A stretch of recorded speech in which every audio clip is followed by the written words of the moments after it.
네, 박영신 소장님이 종부세 및 부동산 관련 지표 분석을 주제로 강의 준비하셨는데요. 자세한 내용 들어보겠습니다. 네, 다음 달에 또 이제 종부세를 납부해야 될 시기가 돌아왔죠. 그렇기 때문에 작년과는 많이 다릅니다. 작년과는 또 세율 자체도 달라지고요. 그때 부담 금액이 굉장히 커지는 상황이 됐기 때문에 지금 다주택자뿐만 아니라 고가의 주택을 갖고 계신 분들 같은 경우는 부담이 굉장히 커졌다 이렇게 볼 수 있고요. 거기에 관련된 이제 부동산 관련 지표까지도 한번 준비를 했습니다. 그래서 조금 내용이 많으니까요. 빠르게 한번 말씀드려보겠습니다. 일단 2021년도 종부세, 종합부동산세 기준 과세 대상 같은 경우는요. 공시가격 합계액이 6억 원을 초과하는 자까지 포함됐고요. 1세대 1주택자 같은 경우는 원래 당초에는 9억 원이었죠. 9억 원에 이제 11억 원으로 이제 2억 원 정도 상향한 거고요. 6월 1일, 그러니까 올해 6월 1일 이후부터 등기부등본상에 해당 주택을 소유한 자라고 되어 있습니다. 그래서 실제적으로 이제 매년 4월에 발표한다라고 보시고 실거래가의 한 60% 정도 수준이다라고 얘기합니다. 그래서 과세 대상별 공제액까지 보게 되면 기본적으로 6억 원까지는 실제로 공제를 받을 수 있다는 얘기겠죠. 그러니까 6억 원이 초과되는 부분에서 이제 세금을 납부하시는 거고요. 1주택자 같은 경우는 이제 11억 원, 11억 원이기 때문에 11억 원 이상이 되는 부분. 그다음에 토지 같은 경우는 잡종지까지 포함해서 종합 합산 토지 같은 경우는 5억 원까지는 공제받을 수 있는 금액이고요. 별도 합산 토지 이제 상가의 대지 지분까지 다 포함시켰을 때 이거 이제 80억 원 정도 된다. 이렇게 보시면 될 것 같고요. 실제로 2021년 종부세율 같은 경우는 말씀드린 대로 이제 잘 보이실지 모르겠는데 3억 원부터 94억 원까지가 기준입니다. 그래서 보통 이제 2021년도 이후에 주택을 갖고 있는 사람들이 1주택자냐, 2주택자 이상이 되느냐에 따라서 1주택자 같은 경우도 실질적으로 현재 세율이 0.6%부터 3.0%까지 이제 배분이 돼 있고요.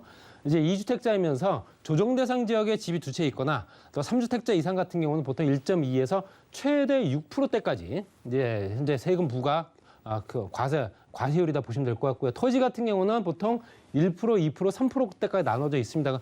과세 표준은 15억 원, 45억 원 이하, 45억 원 초과 이렇게 돼 있고요.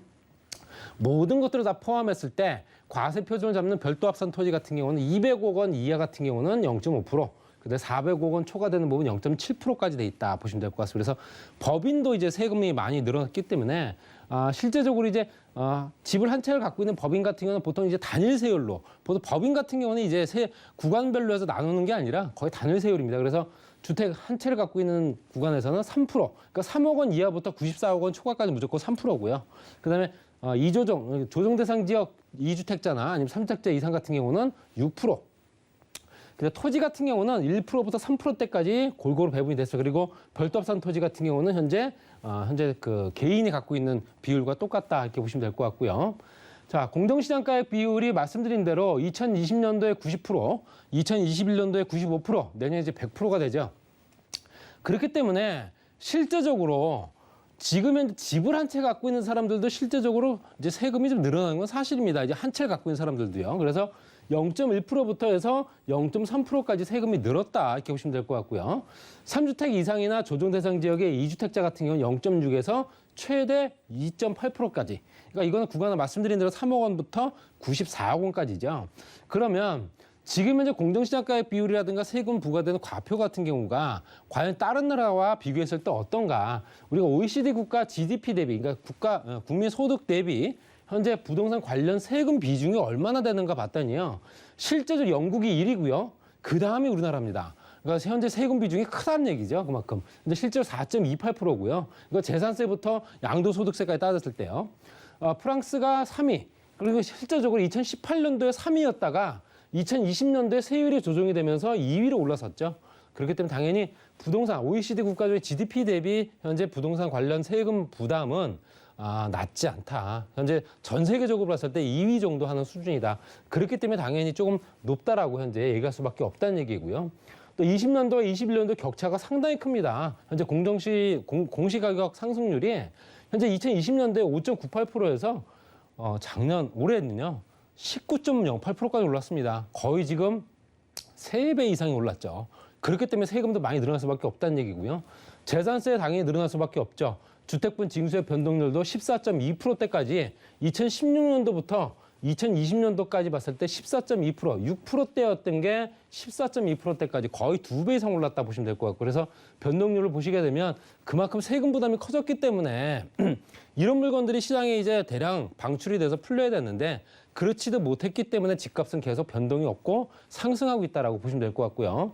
또 이제 집을 한 채 갖고 있는 사람, 특히 1세대 1주택 단독 보유했을 때 이거를 현재 실제로 혼자만 갖고 있는 부부 공동 명의가 아니라 갖고 있는 사람 같은 경우는 고령자인 경우에는 이제 어느 정도 공제를 받을 수 있죠. 그래서 60세부터 65세 구간별로 봤을 때 65세에서 70세, 그다음 70세 이상으로 봤을 때는 고령자 공제율이 현재 20에서 30, 40%.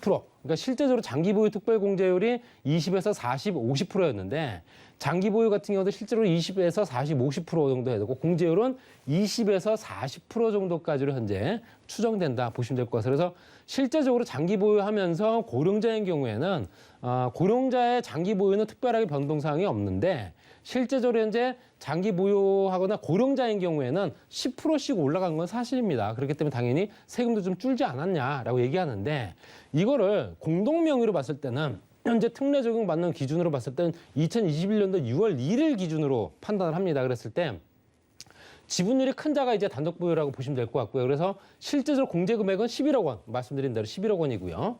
이제 공동 명의로 갖고 있을 때는 각각의 납세 의무자가 되면서 그다음에 각각 현재 공제받을 수 있는 금액이 6억 원씩이기 때문에 12억 원이 됩니다. 그러기 때문에 당연히 1억 원이 더 늘어나네라고 얘기하지만 세액 공제를 받을 수가 없기 때문에 실제적으로 단독 보유를 하고 있느냐 아니면 공동 명의로 하고 있느냐는 세액 공제를 받을 수 있는 연령대냐 아니냐 이걸 따지셔야 됩니다. 그렇기 때문에 무조건 1억 원을 더 받을 수 있기 때문에 더 좋은 게 아니라 기본적으로 최대 80%까지 세액 공제 받을 수 있는 연령대가 있고요. 납세 의무자 연령 보유 기간 기준 봤을 때는 저기 말씀드렸던 60세냐 65세냐 또 70세 이상이냐에 따라서 각각 20에서 30, 40%대까지 공제받을 수 있는 금액이 있기 때문에 오히려 단독 보유가 실제로 현재 세액 공제 받을 수 있는 금액까지 따지게 되면 세금을 덜 낼 수 있다라고 말씀드릴 수 있고, 그러니까 이런 부분도 내가 현재 연령대나 장기 보유냐 이거 따졌을 때 세액을 공제받을 수 있는 금액 비율이 어디가 더 높으냐 이걸 따지시고 결정하시는 게 낫고요. 그래서 세부담 상한선을 개정을 했는데 세부담은 전년도 대비하는 겁니다. 그러니까 2020년도 대비 2021년도는 이 정도 선까지만 올리겠다라는 기준이고요. 그게 봤을 때는 개정 전에는 보통 조정 대상 지역 2주택자 200%, 그다음에 연령대 150%, 3주택 이상은 300%까지 기준을 잡았었는데 현재 개정이 된 법령안에는 연령대는 똑같습니다. 150%고요. 조정 대상 지역의 3주택자는 300%가 됐습니다. 100%가 늘어난 건데요. 근데 이상한 거는 3주택자 이상은 똑같습니다. 그렇다면 3주택자 이상인 경우가 물론 조정 대상 지역에 포함되지 않을 수도 있기 때문에 그럴 수 있다. 그렇게 얘기할 수 있고요. 이게 비규제 지역에 들어가 있는 주택들, 지방 소도시에 있는 주택들이 다 포함되기 때문에 그렇기 때문에 300%로 잡은 거는 똑같다라고 보시면 될 것 같고 조정 대상 지역, 이제 규제가 들어간 지역에 주택을 두 채 갖고 계신 분들은 오히려 현재 상한선이 늘어났기 때문에 100%만큼 세금을 더 낸다. 이렇게 보시면 될 것 같고요. 현재 1세대 1주택 장기 보유 고령자 같은 경우는 실제적으로 예를 들어서 말씀드리는 건데요. 2020년도에 재산세가 588만 원 정도, 2021년도에는 618만 원 정도로 올랐죠. 그래서 29만 7,600원 정도를 더 내셔야 되는 거고요.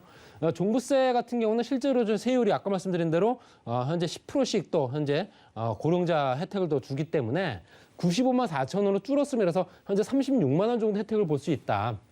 그래서 보유세 합계는 실제적으로 6만 3천 원 정도가 마이너스, 그러니까 잔용보다는 6만 3천 원 정도를 덜 낸다라는 내용입니다. 그래서 현재 장기 보유하면서 고령자인 경우에 좀 혜택이 있다라고 얘기하지만 현재 조정 대상 지역 2주택 보유자 같은 경우는 이거 굉장히 커집니다. 이거는 어떤 주택을 얘기를 하는 거냐면 현재 반포의 아크로 리버파크 기준을 잡은 거고요. 재산세가 1,470만 원 정도 됐던 작년에 대비 올해는 1,500만 원이 됐고요. 89만 원 정도 더 내는 거고요. 종부세가 아까 말씀드린 대로 19.4%대까지 거의 3배가 올랐기 때문에 당연히 5,200만 원에서 1억 2,700만 원이 된 겁니다. 그러니까 7,500만 원 더 내야 되는 거고요. 또 보유세를 총 합쳤을 때 재산세, 종부세까지 합쳤을 때 7,600만 원 정도가 더 부담이 된다. 내년에는 이 금액보다 더 높아진다라는 얘기입니다. 100%대까지 되기 때문에. 그렇기 때문에 이런 주택들이 대부분 다 고가 주택이죠. 고가 주택들이 대부분 다 시장에 풀릴 수 있는 가능성이 있지 않겠냐 하지만 2주택을 매입할 수 있는 세대들이 대부분 다 대출을 활용한 세대들이 아니라 현금 보유 부자들이기 때문에 당연히 현금을 들고 있는 부자들만 더욱더 현재 부자 증식이 된다라고 얘기할 수 있습니다. 현재 지역별로 봤을 때 이건 이제 지표를 말씀드리는 겁니다. 그래서 지역별로 전세 가격이나 매매가가 얼마나 올랐는가 봤더니요. 2년 동안에 이제 2020년도부터 이제 올해까지 봤을 때 2년 동안에 수도권 지역이 16.7%, 5개 광역시가 9.8%, 기타 지방이 5.3%, 기타 지방에 있는 소도시까지도 다 전세값이 올랐고요. 지역별로 아파트 실거래가 추이를 보게 되면 실제로 수도권 지역이 58.5% 정도 올랐습니다. 그리고 5개 광역시가 26.5%, 기타 지방이 2.1%. 그렇지만 중요한 거는 이 상향선이 현재 끝을 모르고 계속 오르고 있다는 거죠. 꺾임세가 보이지 않는다는 겁니다. 그렇기 때문에 더욱더 집 사기가 더욱더 어려운 상황이 됐다라고 얘기하는 거고요. 이 인허가 물량이라든가 분양 물량 보게 되면 공급을 얼마나 현재 안 하고 있는가를 알 수 있습니다. 그래서 실제적으로 2016년도부터 쭉 봤을 때 인허가 추이를 보게 되면 현재 주택 인허가 받은 물량이죠. 72만 가구였던 2016년도에 비해서 실제로 2022년도에는 51만 가구밖에 안 됩니다. 작년도 올해 대비 뭐 한 3만 가구가 늘어났다고 하지만 그래도 51만 가구밖에 안 되고요. 분양 물량도 당연하죠. 분양도 현재 실제적으로 46만 가구에서 우리가 40만 가구밖에 안 되기 때문에 공급량은 계속 줄어들고 있는 상황에서 각종 규제들만 들어갔기 때문에 매물 잠김은 더욱더 심화되고 있다 이렇게 보시면 될 것 같고요. 건설 수주 전망도 보시게 되면 간단하게 말씀드리면 공공이냐 민간이냐 토목이냐 건축이냐 주거냐 비주거냐 이렇게 따졌을 때 실제적으로 연간 작년 대비 올해 대비 내년까지 봤을 때 내년에 이제 물량 잡힌 것들이 있기 때문에 내년에는 실제적으로 공공 분양은 0.9% 정도가 늘어나지만 민간 부분에 마이너스 0.1%, 민간 주택 사업이 현재 활성화가 안 되고 있지 않습니까? 그렇기 때문에 0.1%, 거기에 건축 분야도 당연히 마이너스 1.1% 마이너스로 가고 있다는 얘기죠. 거기에 비주거가 마이너스 3.7%, 주거는 1.2%가 늘어나긴 해도 전체적으로 봤을 때도 건설 물량도 그만큼 준다. 당연한 거죠. 분양 물량이 없다는 얘기는 건설 물량이 없다는 거고요. 이런 형태로 가기 때문에 집값을 잡기는 앞으로도 요원하다 이렇게 말씀드리고 싶고요. 내년도 주택시장은 당연히 오를 수밖에 없다라고 현재 통계가 나온 겁니다. 그래서 전국에 2.0% 정도가 오를 거고 더욱더 문제는 전세값이 6% 이상 오른다. 이제 집을 사지 못하기 때문에 그 매매 수요가 현재 임대 시장으로 흘러들어가면서 당연히 전세 경쟁이 더욱더 치열해졌다는 얘기입니다. 그래서 6.5%대까지 오른다라고 얘기하기 때문에 굉장히 심각하지 않을까라고 얘기하고요. 수도권 지역이 현재 실제적으로 3% 정도가 오를 거다. 전국적으로는 2%고요. 수도권은 현재 실제로 서울, 경기, 인천 얘기하기 때문에 부동산 시장을 주도하는 지역이죠. 마지막으로 말씀드리면 실제적으로 정책 지원을 어떻게 할 거냐. 임차 시장과 현재 주택을 갖고 있는 사람과 봤을 때는 무주택 임차 가구가 38.8% 정도 되고요. 그다음에 자가 보유 임차 가구, 집은 갖고 있으면서 내가 새로 사는 사람들 있지 않습니까? 합쳤을 때 42% 정도 됩니다. 거기에 현재 자가 보유, 내가 보유하면서 거주하는 사람들 같은 비율도 61.2%. 이거는 공공이냐 민간이냐 따질 거 없이 투트랙으로 임대주택이 공급이 된다. 무조건 공공으로만 할 게 아니라 민간주택도 활성화시켜야 된다는 얘기고요. 임대인 임차인을 모두를 위한 임대차 제도가 나왔으면 좋겠다. 이건 임대차 3법에 대한 얘기 같습니다. 굉장한 악법이죠. 그렇기 때문에 이것들을 현재 실제적으로 조금 더 보정을 해야 된다는 얘기 같고요. 주택 보유자의 세부담을 정상화해서 실제적으로 시장에 물건이 풀릴 수 있는 여건들을 만들어주고 일시적으로라도 양도세를 완화해주고 기존 주택들이 빠르게 공급될 수 있게 한다면 서울 지역에 특히 이제 수도권 지역의 집값을 잡을 수 있는 어떤 초석이 되지 않을까 이렇게 말씀드리고 정리하겠습니다.